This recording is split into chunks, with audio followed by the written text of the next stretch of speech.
রাজনৈতিক সংকট দেখলে দেশে কেউ বিনিয়োগ করতে চায় না উল্লেখ করে পররাষ্ট্র উপদেষ্টা তৌহিদ হোসেন বলেছেন, খুব দ্রুততম সময়ে রোডম্যাপের মাধ্যমে একটি নির্বাচন দেওয়া হবে। রাজনৈতিক নিশ্চয়তা থাকলে বিনিয়োগ বাড়বে বলে আশা প্রকাশ করেন তিনি। আর বাংলাদেশ ব্যাংকের governor doctor Ahsan H Mansur বলেছেন, অন্তর্বর্তী সরকারের সময় দুর্নীতি ও অর্থ পাচার বন্ধ হওয়ায় রেমিটেন্স প্রবাহ বেড়েছে। রাজধানীর একটি অনুষ্ঠানে এসব কথা বলেন তারা। রিপোর্ট করছেন ফাহাদ মোহাম্মদ।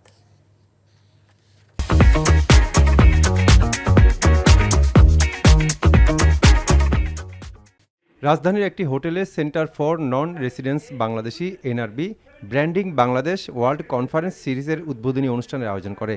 অনুষ্ঠানে প্রধান অতিথি হিসেবে পররাষ্ট্র উপদেষ্টা তৌহিদ হোসেন বলেন, বাংলাদেশের রাজনৈতিক দলগুলোর মতো এত শাখা বিশ্বের অন্য কোনো রাজনৈতিক দলে নেই। কোনো অতিথি বিদেশে গেলে বিমানবন্দরে অভ্যর্থনা, মিছিল, মিটিং দেশের ভাবমূর্তিতে ভাটা ফেলে। গত 4 মাসে বাংলাদেশকে নিয়ে প্রচুর নেগেটিভ নিউজ বিশ্ব দরবারে হয়েছে উল্লেখ করে পররাষ্ট্র উপদেষ্টা এর জন্য ভারতীয় মিডিয়াকে দায়ী করেন।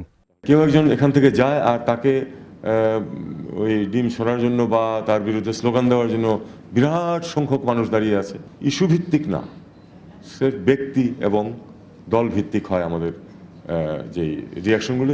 এটা আমাদের বিরাট ক্ষতি করছে আমাদের ইমেজের ক্ষেত্রে, আমাদের ব্র্যান্ডিংয়ের ক্ষেত্রে। গত 4 মাসে কি প্রচণ্ডভাবে বাংলাদেশ বিরোধী প্রচারণা সমস্ত পৃথিবীতে চলছে এবং সেটার পুরোভাগে আছে কিন্তু ভারতের মিডিয়া।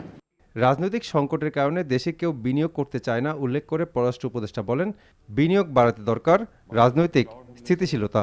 খুব দ্রুততম সময়ের মধ্যে একটি রোডম্যাপের মাধ্যমে নির্বাচন দেওয়া হবে বলেও আশা প্রকাশ করেন পররাষ্ট্র উপদেষ্টা। আমাদের লক্ষ্য তো একটা যে নির্বাচনের মাধ্যমে একটি নির্বাচিত সরকারের কাছে ক্ষমতা হস্তান্তর করা যথাশীঘ্র সম্ভব, আমরা সেটা জানি এবং সেই লক্ষ্যেই এই সরকার কাজ করছে। একটা রোডম্যাপ এসে গেলে আমি জানি যে অনেকেই নিরাপদ বোধ করবেন এবং ইনভেস্টমেন্ট আসবে। সেই ইনভেস্টমেন্ট না আসলে আমাদের তো চলবে না। অনুষ্ঠানে বাংলাদেশ ব্যাংকের governor doctor Ahsan H Mansur বলেন, অন্তর্বর্তী সরকারের সময় দুর্নীতি ও অর্থ পাচার বন্ধ হওয়ায় রেমিটেন্স প্রবাহ বেড়েছে। বাংলাদেশের মতো অর্থ পাচার ও লুটপাটের ঘটনা পৃথিবীতে বিরল, যার ফলে মানুষ ব্যাংকের উপর আস্থা হারিয়েছে বলেও উল্লেখ করেন বাংলাদেশ ব্যাংকের গভর্নর। রেমিটেন্স যারা পাঠাচ্ছেন তাদের অবদান অবশ্যই আছে। এটা কিন্তু এমন নামে কোনো ম্যাজিক নয় যে রেমিটেন্স তারা বেশি পাঠাচ্ছেন। আসলে যেটা হয়েছে, টাকার যে পাচারটা ছিল সেটা বন্ধ হয়েছে। অর্থাৎ গুড গভর্নেন্স দেশে ফিরে আসাতে দেশের অর্থনীতিতে নেট রিটেনশনটা বেড়ে গেছে।